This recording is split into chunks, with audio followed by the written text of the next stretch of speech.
بعض لوگوں کی چال میں تواضع ہوتی ہے، بعض کی چال میں تکبر ہوتا ہے. چلنے کے انداز، اٹھنے بیٹھنے کے انداز سے یہ احساس ٹپکتا ہے کہ ہم بہت اہم ہیں، لوگ ہمیں دیکھ رہے ہیں، ہم بہت اچھے ہیں، یا ہم بہت امیر ہیں، یا بہت خوبصورت، یا کسی خاص ہم پوزیشن کے حامل ہیں. یہ انداز. اور آج تو ہم دیکھتے ہیں جو وی آئی پی کلچر بن گیا ہے پورے کا پورا، وہ تو یہی ہے، وَلَا تَمْشِي فِي الْأَرْضِ مَرَحًا، زمین میں اترا کر چلنا. کوئی وی آئی پی گزر رہا ہے، سگنلز بند کر دیے، کھڑی ہیں گاڑیاں وہاں پر 15 منٹ 20 منٹ 1 گھنٹہ رش میں، ٹریفک میں، ایمبولینسز بھی پھنسی ہوئی ہیں، کسی کو ایمرجنسی میں کہیں جانا ہے وہ بھی وہاں پھنسا ہوا ہے. کیوں؟ اس لیے کہ کوئی اترا کے چل رہا ہے زمین میں. تو پہلے تو اترانا خالی 2 ٹانگوں پر ہوتا تھا، اب تو اترانا جو ہے وہ تو پورا کلچر ہو گیا. گاڑیاں جو ہیں وہ پہلے گزرتی ہیں، پہلے موٹر سائیکلز جائیں گی، پھر کچھ اور گاڑیاں جائیں گی، پھر پتہ نہیں پولیس کی گاڑی جائے گی. اللہ جانے ایک انسان کی حفاظت کے لیے کتنے سینکڑوں لوگ ہیں جو کہ اپنی ڈیوٹیز چھوڑ کے اس کے پیچھے لگ جاتے ہیں. سارے ملک میں چوریاں اور ڈاکے پڑ رہے ہوں، قتل ہو رہے ہوں، ایک انسان کے پیچھے ساری دنیا پڑ گئی ہے اس کو بچانے کے لیے، اور موت آئے گی تو کوئی نہیں بچا سکے گا. گارڈز کے بیچ میں سے ہوتے ہوئے بھی لوگ آخر شوٹ کر دیے جاتے ہیں. تو اگر اللہ کوئی مقام دے، کوئی پوزیشن دے، تو انسان یہ رویہ اختیار نہ کرے. وَلَا تَمْشِي فِي الْأَرْضِ مَرَحًا، کہتے تو ہیں حفاظت کے لیے، لیکن یہ مناسب نہیں. کبھی اتوار بازار آپ جائیں، خواتین شاپنگ کرنے آئی ہوتی ہیں، پیچھے آرم گارڈ چل رہا ہوتا ہے. اب اتنا پیسہ آپ کے پاس ہے تو اتوار بازار آنے کی کیا ضرورت ہے آپ کو؟ لیکن وہ بھی ایک شان ہے نا. اچھا، ایک نوکر ہوگا جو ٹوکری لے کر پھر رہا ہے، ایک پیچھے گارڈ ہے جو پستول لے کر کھڑا ہوا ہے. اب آپ کو ٹھیلے سے کچھ لینا ہے، وہ سب گھیر کر کھڑے ہو گئے، آپ تو پیاس تک نہیں پہنچ پا رہے. کیوں؟ اس لیے کہ وہ بیگم صاحب آئی ہیں شاپنگ کرنے کے لیے. تو اتنے یہ بھی انداز، یہ بھی مناسب نہیں ہے، یہ انداز بھی اچھا نہیں. اولا تمشی فی الارض مرحا کے اندر یہ بھی آتا ہے کہ انسان توقع کرے کسی اور سے کہ وہ میرا پرس اٹھائے گا، یا وہ میرا بیگ اٹھائے گا، وہ میرے لیے چیزیں لے کر چلے گا. اگر بیماری ہے، کمزوری ہے، کچھ اور مسئلہ ہے تو چلو کوئی بات نہیں. اچھے خاصے 2 ہاتھ ہیں تو آخر اپنے 2 ہاتھوں سے اپنا بیگ کیوں نہیں اٹھا سکتے؟ اپنا سامان کیوں نہیں اٹھا سکتے؟ یہ خاص اپنی امتیازی شان بنانی، یہ اپنے آپ کو ایک to stand out in a crowd والی چیز بنانا، یہ چیز بالکل مناسب نہیں. اور یہ اپنی ذات کی اہمیت، اس کے بارے میں فرمایا ان اللہ لا يحب كل مختال فخور، اللہ کسی خود پسند اور فخر جتانے والے شخص کو پسند نہیں فرماتا. یہ اللہ کو بالکل اچھا نہیں لگتا اپنے آپ کو نمایاں کرنا اس طرح سے. بعض لوگ جو ہیں وہ کسی شادی بیاہ کی مجلس میں وقت پر نہیں جاتے، اس لیے نہیں جاتے کہ وقت پہ تو سبھی آ رہے ہوں گے تو ہم بھی سب کے ساتھ اندر چلے جائیں گے، کسی کو پتہ ہی نہ چلے گا کہ ماں بدولت تشریف لائی ہیں. ان کا طریقہ یہ ہوتا ہے کہ جب سب آ جائیں گے، جب سب بیٹھ جائیں گے، کافی دیر ہو جائے گی، تب ہم تشریف لے جائیں گے. اس کو وہ کہتے ہیں نا اسٹیجنگ اینڈ انٹرنس، تاکہ لوگ دیکھیں کہ ہم آئے ہیں. کسی خاتون نے بتایا کہ ہم جاتے ہیں، وہ سب اللہ تعالیٰ نے ان سب کو بڑا خوبصورت بھی بنایا ہے، تو کہتے ہیں کہ ہم تو کلر کمبینیشن کا بھی خیال رکھتے ہیں کہ اگر میں بلیک پہنوں گی تو میری ساس پنک پہنیں گی، اور خالہ ساس جو ہیں وہ وائٹ پہنیں گی، تاکہ ہم پرومیننٹ ہوں، ایک دم توجہ آئے لوگوں کی ہماری طرف. یہ انتہائی ناپسندیدہ رویہ ہے اللہ کی نظر میں، اپنی ذات کی طرف توجہ کھینچنے کی کوشش کرنا. نبی اکرم صلی اللہ علیہ وسلم کبھی صحابہ کے آگے بھی نہیں چلتے تھے، آپ ان کے ساتھ ساتھ یا پیچھے کہیں چلتے تھے. جب آپ مکے سے مدینہ تشریف لائے ہیں، اب آپ سوچیں آپ سے بڑھ کر وی آئی پی کوئی تھا یا کوئی ہوگا آئندہ کبھی بھی؟ آپ جب تشریف لائے ہیں، ابو بکر اور حضور صلی اللہ علیہ وسلم دونوں ساتھ ساتھ تھے. جب لوگ آئے ان کو پتہ نہیں چل رہا تھا کہ ان میں سے نبی کون ہے. پھر ابو بکر ہی سمجھ گئے کہ کہیں ایسا نہ ہو کہ لوگ کنفیوز ہو جائیں، تو پھر اپنی چادر انہوں نے نبی اکرم صلی اللہ علیہ وسلم کے سر پہ تانی تاکہ دھوپ سے ان کو بچائیں. تو لوگوں کو پتہ چلا کہ یہ ہیں محمد صلی اللہ علیہ وسلم. تو ہم تو اس نبی کی امت ہے نا. اتنی عاجزی، اتنی تواضع تھی ان کے اندر. تو ہمیں کہاں تکبر زیب دے گا، ہمیں کہاں اپنے آپ کو اہم سمجھنا زیب دے گا. اچھا ایک اور چیز، ایکچولی ہم نے کلچر بھی بنا لیا ہے نا، یہ مناسب نہیں، تھوڑی سی بات ہم اور کر لیتے ہیں. ایک تو وہ وی آئی پیز کی بات تو رہنے دیں، ادب کے طور پر بھی بعض دفعہ ہم کسی کے اندر یہ احساس پیدا کروا دیتے ہیں کہ تم بہت اہم ہو، تم سب سے زیادہ اچھے ہو. ہم ایک شخص کو نہ چاہتے ہوئے نمایاں کر دیتے ہیں، تو یہ کیا پتہ اس کے نفس کے لیے فتنہ بن جائے، پھر وہ اپنے آپ کو سمجھنے ہی لگ جائے کہ میں تو بہت ہی اچھا ہوں. مثال کے طور پہ کہیں دعوت ہے، اب وہاں پر آپ نے کسی شخص کو بلایا جو آپ کے خیال میں بڑا اہم ہے. اب جب تک وہ نہ چلے میز کی طرف باقی لوگ بھی نہیں جاتے، جب تک وہ پلیٹ نہ اٹھائے باقی بھی نہیں اٹھاتے. یہ نہ کریں، یہ اچھا نہیں ہے، یہ اسلام کا مزاج نہیں ہے اس طرح سے. یہ تو بڑا ٹپیکل ریجیمنٹڈ سسٹم جو ہوا کرتا تھا، تو وہاں پہ یہ سنا ہے جیسے فورسز وغیرہ میں کہ وہ جو ان کے ہیڈ آتے تھے جب وہ پلیٹ اٹھاتے تب باقی لوگ پلیٹ اٹھاتے، اور جو ہی وہ پلیٹ رکھتے سب کو پلیٹ رکھ دینی ہوتی تھی. کھایا نہیں کھایا، پیٹ بھرا نہ بھرا، کوئی فرق نہیں پڑتا، فوراً آپ کو پلیٹ رکھ دینی ہوتی تھی. یہ کوئی پروٹوکول ہے؟ مجھے بتائیں یہ کیا طریقے ہیں؟ کہتے ہیں نا اس کو بگ ہیڈڈ کرنا، خام خواہ اس کے دماغ کے اندر خناس پیدا کرنا کہ تم بڑے ہی اہم ہو، تم تو بہت ہی اچھے ہو، تم پہلے چلو. تو ادب اپنی جگہ، لیکن آپ نے پڑھا ہے کہ الامر فوق الادب، حکم جو ہے وہ ادب پر فوقیت رکھے گا. اگر کوئی شخص خود پسند نہیں کرتا اس طرح کے رویے کو تو یہ رویہ مت اختیار کریں. اس کا نقصان کیا ہے؟ چلے ہم کسی استاد کی بات کر لیں. کوئی استاد ہے جو آپ کو بہت اچھا لگتا ہے، آپ نے اس کو بلایا اور آپ نے سب سے پہلے کہا کہ آپ ہی میز پر چلیں، پہلے آپ ہی پلیٹ اٹھائیں اور آپ ہی بسم اللہ کریں. چلو اس نے کر لیا. اس کا نقصان کیا ہے؟ دو نقصانات ہیں. ایک اس کی ذات کو نقصان پہنچے گا، وہ اپنے آپ کو اہم سمجھے گا حالانکہ اسے کچھ نہیں پتا کہ اللہ کی نظر میں اس کا کیا مقام ہے. ٹھیک ہے، تو اس کے ہم نے نفس کو فتنے میں ڈالا، نمبر 1. نمبر 2، ہم نے پھر ایک کلچر پروموٹ کرنا شروع کر دیا. اب کل کو وہ جو لوگ وہاں موجود ہیں نا، کل کو کوئی ان میں سے استاد بنتا ہے، اس کو اس جگہ بیٹھنے کی سعادت نصیب ہو جاتی ہے. وہ اپنے ساتھ یہ رویہ متوقع کرے گا، وہ اپنے ساتھ ایکسپیکٹ کرے گا کہ میرے ساتھ یہی ایٹیٹیوڈ کرنا چاہیے ان کو. تو وہ تو استاد ہو سکتا ہے پہلا والا وہ پسند نہیں کرتا تھا، اگلا اپنا حق سمجھ کے لے گا، اور اگر کوئی اس سے پہلے جا کر پلیٹ اٹھا لے گا یا کھانا شروع کر دے گا وہ برا مان جائے گا کہ لوگ بہت بدتمیز ہو گئے ہیں، لوگوں میں تو ادب نہیں رہا. تو ادب کرنے کا بھی ہم کو معیار وہی رکھنا چاہیے جو کہ نبی اکرم صلی اللہ علیہ وسلم کا تھا، اور وہ تو پھر بھی بالکل ہی غیر معمولی تھے. ان کا معیار تو ان کے ساتھ تھا، انہوں نے بھی کبھی پسند نہ کیا کہ وہ لوگوں کے آگے آگے چلیں یا اس طرح کا رویہ اختیار کریں. اور باقی خلفائے راشدین کو دیکھیں، وہاں کوئی آپ کو ایسا ادب کا اظہار نہیں ملے گا.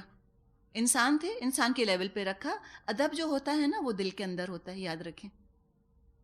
اس کا اظہار جب ہم بعض دفعہ پروٹوکول کی شکل میں کرتے ہیں تو پروٹوکول ہی خالی کھوکھلا ایک ہالو جو ہے وہ کیس رہ جاتا ہے اور اس کے اندر کچھ نہیں بچتا. پھر وہ پروٹوکول جو ہے وہ بوجھ بنتا ہے، مصیبت بنتا ہے لوگوں کے لیے، اس کو نبھانا مشکل ہو جاتا ہے. تو اگلے جو ہیں وہ اپنا حق سمجھ کے لینے لگتے ہیں. تو ان تمام خطرات کو سامنے رکھتے ہوئے ہم اس چیز کے بارے میں محتاط رہیں، یہ نہ کریں، یہ اچھا نہیں. کیا پتہ یہ تو سائر خدک للناس میں آ جائے، ولا تمشی فی الارض مرحا کے اندر آ جائے. دیکھیں نفس تو نفس ہے نا، سب کے ساتھ لگا ہے. کب کسی کو وہ جو ہے اپنے بارے میں کسی خوش فہمی میں مبتلا کر دے، اور اللہ تعالیٰ کو تو خود پسند لوگ بالکل اچھے نہیں لگتے. لا یحب کل مختال فخور، خود پسند فخر کرنے والے کو تو اللہ بالکل پسند نہیں کرتا، اللہ کو اچھے ہی نہیں لگتے. تو یہ اپنے بارے میں یہ اس طرح کا رویہ انسان کبھی نہ اختیار کرے. اطراحت اور خود پسندی اچھی چیز نہیں. یہ لوگوں کو اپنی باڈی لینگویج سے یہ میسج دینا کہ میں بہت اہم ہوں، میں بہت اعلیٰ ہوں، میں بہت حسین ہوں، یا میں بہت اہم عہدے پر ہوں، یہ اچھی بات نہیں ہے. سب بد اخلاقی ہے. خاموش پیغام دیا جا رہا ہے لوگوں کو کہ میں سب سے افضل ہوں، تم سب کو میری عزت کرنی چاہیے، مجھے میرا مقام دینا چاہیے. سیلف امپورٹنس آ جائے. جیسے کہ پہلے بھی ہم نے بات کی، کچھ لوگ مجلس میں آتے ہیں، ان کا انداز کیا ہوتا ہے، ہیئر آئی ایم، میں آ گیا. لیکن عاجزی کیا ہے، تو دیر یو آر، یہ میسج دینا، اچھا آپ یہاں موجود ہیں. تو کبھی مجلس محفل میں انسان جائے تو اپنی ذات کو موضوع بنانے سے پرہیز کرے. دوسروں سے ان کے متعلق پوچھیں، آپ کیا کر رہی ہیں، آپ کا کیا حال ہے، کیا مصروفیات ہیں، بچے کیسے ہیں. دوسروں کے ذات کو موضوع بنائیے، ان سے پوچھیے. یہ توقع مت کیجیے کہ وہ آپ سے پوچھیں گے کہ آپ کیا کیا کارنامے انجام دے رہی ہیں. تو اپنی ذات کے بارے میں بات کرنا یہ بھی انسان کے اندر جو ہے نا فخر پیدا کر سکتا ہے، عجب پیدا کرتا ہے. تو یہ بات حکیم لقمان نے اپنے بیٹے سے کہہ دی کہ دیکھو ایسا رویہ اختیار نہ کرنا کہ لوگ تم سے بات کرتے ہوئے جھجکیں یا ڈریں، یا بات کر کے وہ بے عزتی محسوس کریں، انسلٹڈ نہ فیل کریں. یہ اچھے اخلاق کی ساری باتیں ہیں جو کہ سکھائی گئی ہیں.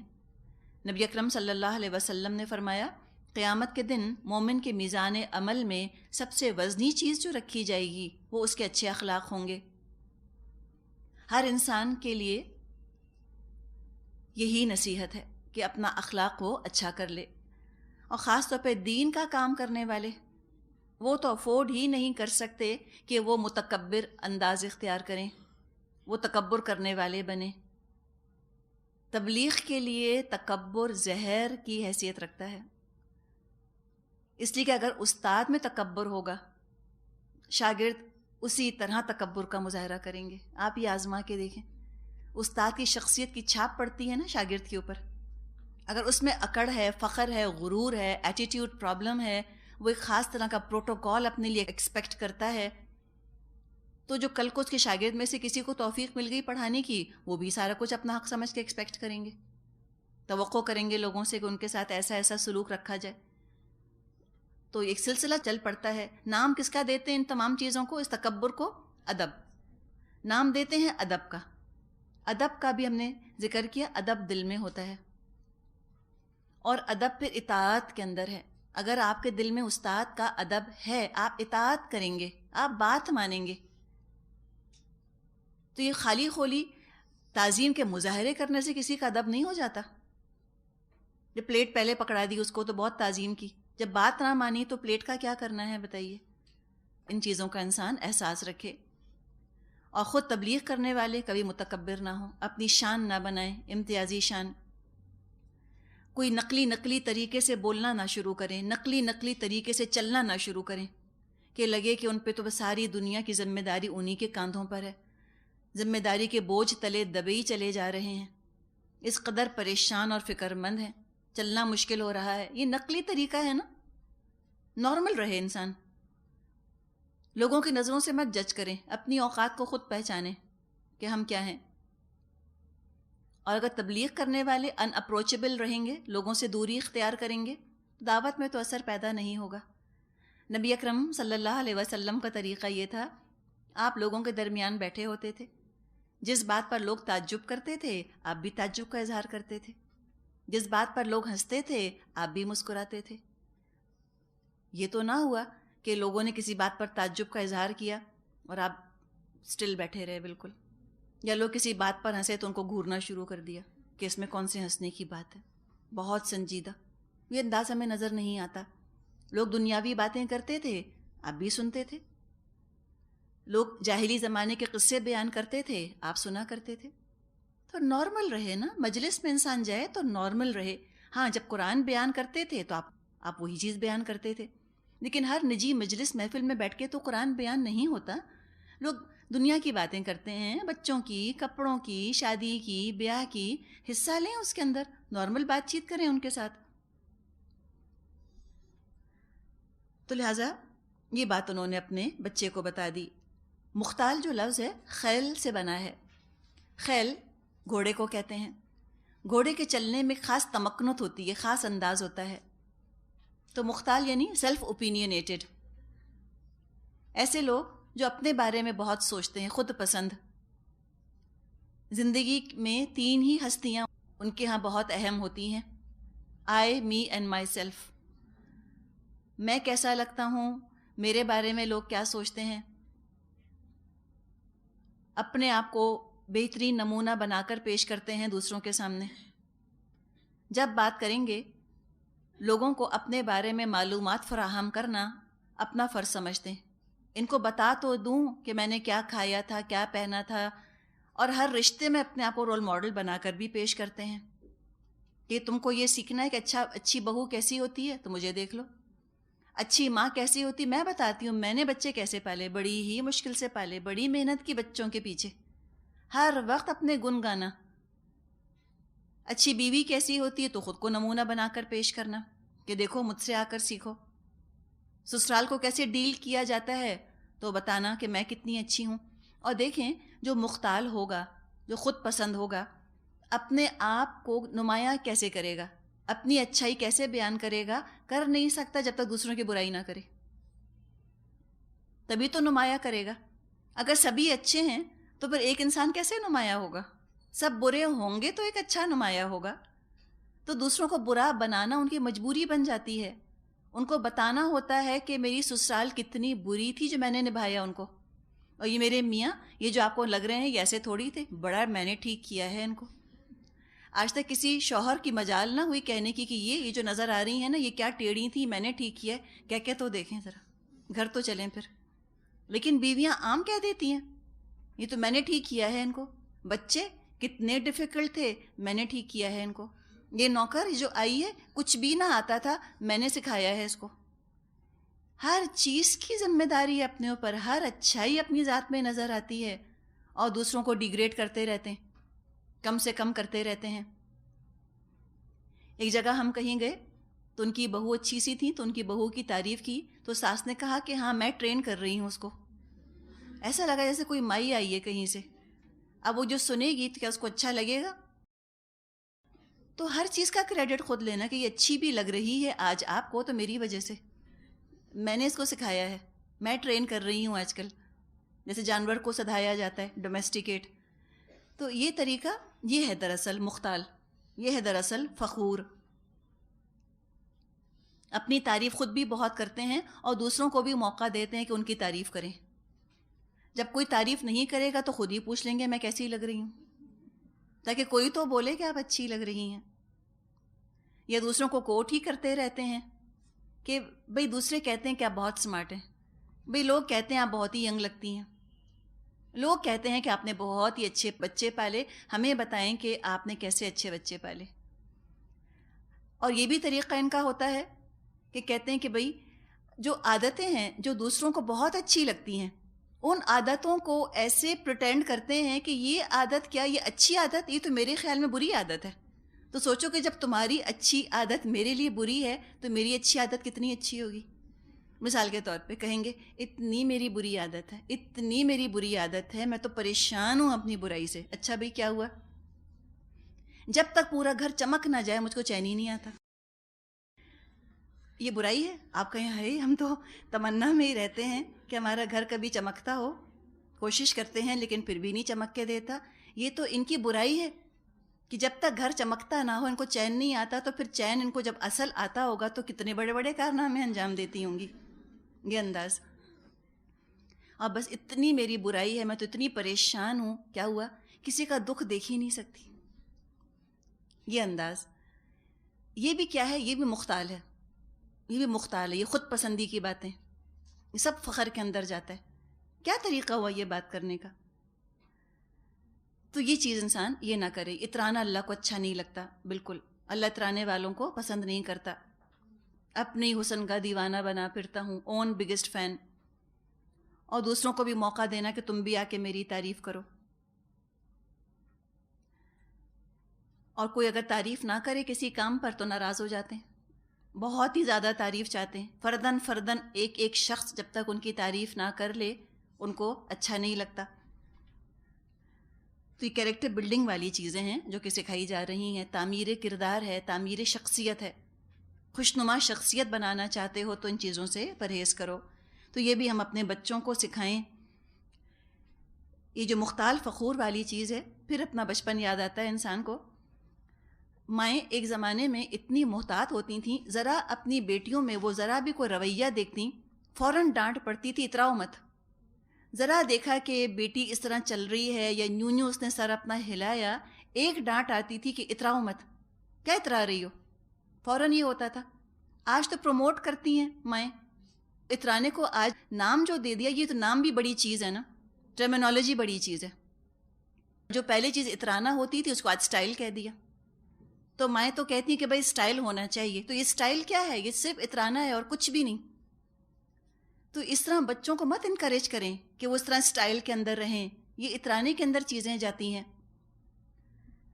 تو اس کے بارے میں بھی تھوڑا کیئرفل ہونے کی ضرورت ہے. ہاں، پراپر تمیز تہذیب سکھا دیجیے. کیسے لقمان اپنے بیٹے کو سب چیزیں سکھا رہے ہیں کہ یہ ایٹیٹیوڈ نہیں ہونا چاہیے، اتراہٹ نہیں ہونی چاہیے، خود پسندی نہیں ہونی چاہیے، اپنی تعریفیں نہ کرو. اور یہ تعریفوں کی تو عادت بچوں کو پڑتی کیوں ہے؟ اس لیے کہ مائیں جو منہ بھر بھر کے تعریفیں کرتی ہیں بچوں کی، اس قدر تعریفیں ہوتی ہیں اپنی اولاد کی کہ اگلا بس سنا کرے. اگر ٹیچر نے ساتھ والے بچے کو 2 سٹارز دیے اور میرے بچے کو 1 سٹار دیا، لڑنے پہنچ جائیں گی. اس کو 2 سٹارز کیوں نہیں دیے؟ آپ نے کمنٹ کیوں نہیں لکھا اس کے اوپر؟ آپ نے میرے بچے کی تعریف کیوں نہیں کی؟ ویری گڈ کیوں نہیں لکھا؟ ایکسلنٹ کیوں نہیں کہا اس کو؟ یہ تو ڈپریشن میں جا رہا ہے، انفیریورٹی کمپلیکس کا شکار ہو رہا ہے، وغیرہ وغیرہ. ہوتا ہے نا. مونٹیسری کبھی جائیں، ان کے ٹیچرز کے ساتھ آپ سنیں وہ مائیں کتنا پریشان کرتی ہیں آ کر. تو یہ پھر ہم خود پسند بناتے ہیں بچے کو کہ ہر وقت وہ اپنی تعریف کا منتظر رہتا ہے. ایک پلیٹ اٹھا کے یہاں سے یہاں رکھ دی تو وہ تعریفیں کی جاتی ہیں، وہ سمجھتے بڑا کارنامہ انجام دے دیا ہم نے. تو اتنی تعریف مت کریں. کانفیڈنٹ بنائیں اپنے بچوں کو، لیکن سپیریورٹی کمپلیکس نہ پیدا ہو جائے ان کے اندر کہیں. پھر آگے انہوں نے اور نصیحت کی، وقصد فی مشیک وغضض من صوتک، اور اپنی چال میں اعتدال اختیار کر. چال میں اعتدال مراد زندگی گزارنے میں میانہ روی ہونی چاہیے. اس کا مطلب یہ نہیں کہ کہیں بھاگنے کا موقع ہو تو بھاگے نا، یا آہستہ ہی چلے ہر وقت. یہ بات نہیں ہے. مطلب ہے کہ تصنع نہیں ہونا چاہیے، بناوٹ نہیں ہونی چاہیے، وہ سنبھل سنبھل کے قدم رکھنے والا طریقہ نہیں ہونا چاہیے. نیچرل نارمل انداز ہو ہر چیز کا، آرٹیفیشل نہ ہو، بناوٹی نہ ہو. پریٹینشن ہم کہتے ہیں نا، پریٹینشن نہیں ہونا چاہیے چیزوں کے اندر. حضرت عمر کے بارے میں آپ کو واقعہ سنایا تھا.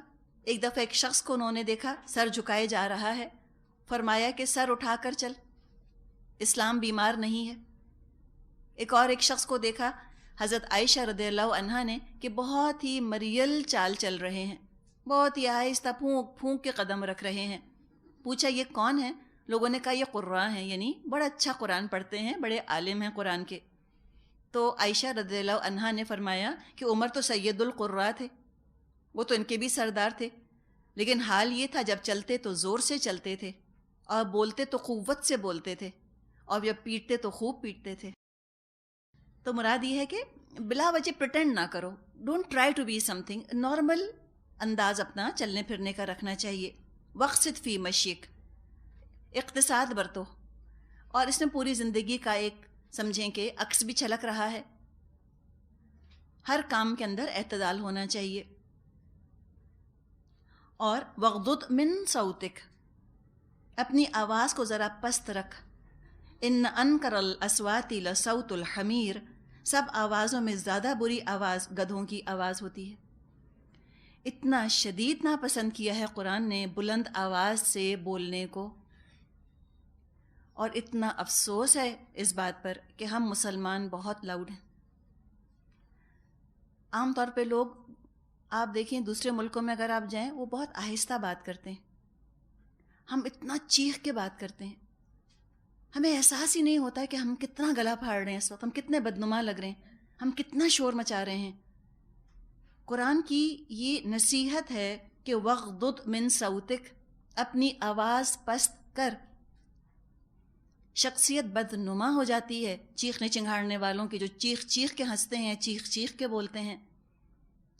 ہنسنے میں بھی بہت بلند آواز سے ٹھٹا مارنے کو پسند نہیں کیا گیا کہ حلق کا کوا نظر آئے. نہیں، آہستہ آہستہ آواز میں بات کرو. اور تشبیہ دی جا رہی ہے گدھے کی آواز سے. گدھا کتنی زور سے چیختا ہے، کتنا بدنما لگتا ہے، وہ آواز کتنی بری لگتی ہے. خود انسان جو چیخ چیخ کر بول رہا ہوتا ہے اس کو تو احساس بھی نہیں ہوتا میں کیسا لگ رہا ہوں، دوسرے کو کتنی اذیت پہنچا رہا ہوں. جو سننے والا ہوتا ہے وہ تکلیف محسوس کرتا ہے. تو پھر آپ دیکھیں یہاں پر سوشلی رسپانسبل بیہیویئر بتایا جا رہا ہے کہ تم کسی مجلس محفل میں ہو، تمہارا انداز کیا ہونا چاہیے. تو آواز کو نارمل رکھنا، اس کی پریکٹس کرنی پڑے گی. یہ بھی ان ذالک من عزم الامور والی چیز ہے. جب عادت ہی بن گئی ہے چیخنے کی تو کمی نہیں ہوتی. آپ لوگوں کو تو خوب اندازہ ہوگا. تو یہ آپ اگر قرآن کی طالبہ ہیں تو آپ کو اپنے رویے پر غور کرنا ہوگا. یہ آپ کو زیب نہیں دیتا کہ آپ اتنی بلند آواز میں باتیں کریں، اتنا شور مچے کہ کمرے کے اندر کان پڑی آواز نہ سنائی دے. کیوں؟ وائی؟ کیا ریزن ہے؟ ریزن یہ ہوتا ہے کہ ایک آدمی پہلے اپنی آواز بلند کرتا ہے، اگلا اپنی آواز پہنچا نہیں پاتا، اس کی آواز بلند ہوتی ہے، پھر اس سے تیسرا آدمی اس سے مزید بلند آواز میں بات کرتا ہے تو بے حد شور ہو جاتا ہے. اگر نارمل آواز میں سب بات کریں گے کوئی وجہ نہیں کہ کان پڑی آواز نہ سنائی دے. اسکولس کے اندر اتنی زیادہ بچوں کو ٹریننگ دی جاتی تھی، اب مجھ کو پتہ نہیں. جب بچے شور مچاتے تھے وہ ٹیچرز کہتی تھیں کہ فش مارکیٹ لگ رہا ہے، مچھلی بازار لگ رہا ہے، جیسے بالکل یہ جہاں کی چیخ پکار جو ہے وہ مچی ہو. تو اپنی آواز کے اندر نرمی اور اپنی آواز کو دھیما رکھنا. گھر میں بھی اس کی پریکٹس کیجیے. ہمیں خود نہیں احساس ہوتا، ہم اپنے کمرے میں بات کر رہے ہوتے ہیں، تیسرے چوتھے کمرے تک آواز جا رہی ہوتی، اتنا اونچا ہم بولتے ہیں. یہ جنرل مزاج ہی بن گیا پوری قوم کا. جہاں آپ جائیں آپ کو یہ انداز ملے گا، گلا پھاڑ کے بولنے والا. تو ہم تو قرآن پڑھ رہے ہیں، اگر ہم بھی نہ درست ہوں تو پھر بتائیے ہم آگے بتائیں گے کسی کو کیسے؟ اپنی شخصیت اتنی بدنما ہوگی تو کوئی کیا دلچسپی محسوس کرے گا قرآن کی طرف؟ تو مبلغ کی تو شخصیت جو ہے وہ بڑی ریفائنڈ ہوتی ہے، بڑی سوفسٹیکیٹڈ ہوتی ہے، پالشڈ شخصیت ہوتی ہے. ایسی کروڈ شخصیت نہیں ہوتی اس کی، ایسی گھٹیا شخصیت نہیں ہوتی اس کی کہ لوگوں کو دیکھ کر کراہیت آئے کہ ان کا حال تو دیکھو ذرا، بات کرنے کی تمیز تو ہے نہیں ان کے اندر. تو کیا ان کو قرآن کی بات بتائیں گے؟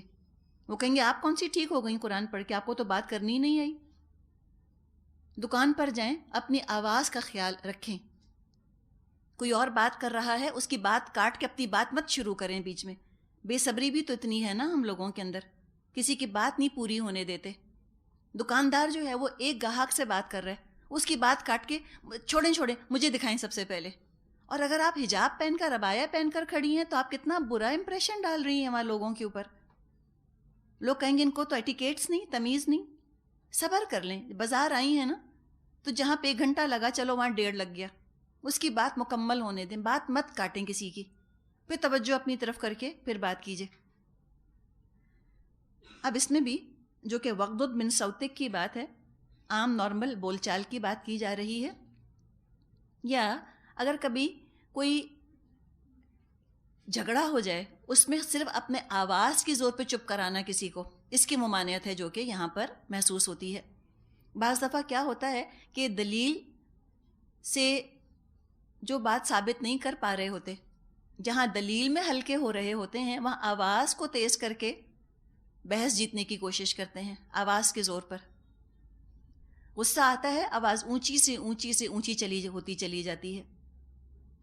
تو بحث مباحثے میں دلیل کے زور کے بجائے آواز کے زور پہ کسی کو چپ کرانا یا غصے میں گلا پھاڑ کر چیخنا، تو یہ تو گدھے کا سا انداز ہے. فرمایا گدھوں کی طرح مت چیخو. گدھے کا بولنا سب نے سنا ہوگا، انتہائی تکلیف ہوتی ہے اس کی آواز سن کر، دل چاہتا ہے جلدی سے چپ ہو جائے. اور اپنی ہی بولے جاتا ہے، کسی کی سنتا ہی نہیں. کچھ لوگوں کا یہ انداز ہوتا ہے، ایک دفعہ بولنا شروع کرتے ہیں تو اگلے کے لیے موقع ہی نہیں چھوڑتے کہ وہ بھی کوئی چیز کہہ دے. بولے جاتے ہیں نان سٹاپ، اپنی بات کہے چلے جاتے ہیں. یہ طریقہ یہ بھی عمدہ نہیں ہے، یہ اچھا طریقہ نہیں ہے. مجلس محفل میں انسان چھوٹے چھوٹے جملے استعمال کرے تاکہ اگلے کو بھی بات کرنے کا موقع ملے.